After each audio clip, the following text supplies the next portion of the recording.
काय प्रतिक्रिया खरं तर कल्याण डोंबिवली महानगरपालिकेमध्ये हा जो काही बिनविरोधाचा धडाका लावला आहे याच्यामध्ये बऱ्याचशा गोष्टी आहेत ज्या टेक्निकली बघायला गेलं तर ज्याच्यामध्ये जे निवडणूक निर्णय अधिकारी आहेत यांनी बऱ्यापैकी या सत्ताधाऱ्यांना समर्थन देऊन काही ठिकाणी त्यांच्या फेवरमध्ये काही निकाल दिलेले आहेत, ज्यामध्ये एक फॉर्म आम्ही असा पाहतोय 26 क मध्ये, प्रभाग क्रमांक 26 क मध्ये, ज्याच्यामध्ये एक तुम्ही बघाल इकडे तर तिथे हा रकाना हा भरलेला नाही आहे.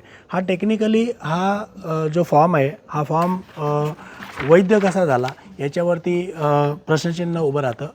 तर आम्ही ज्यावेळेला याची थोडीशी माहिती घेतली तर तिथे कुठलाही उमेदवार समोर नव्हता. त्याच्यामुळं हा खरं तर हा जो फॉर्म आहे हा फॉर्म निवडणूक निर्णय अधिकाऱ्यांनी अवैध घोषित करून ही निवडणूक पुन्हा घेण्याची तरतूद करायला हवी होती, परंतु तसं न करता कोणीही या ठिकाणी उमेदवार नसल्याने या उमेदवाराला त्यांनी डायरेक्ट बिनविरोध घोषित केलं.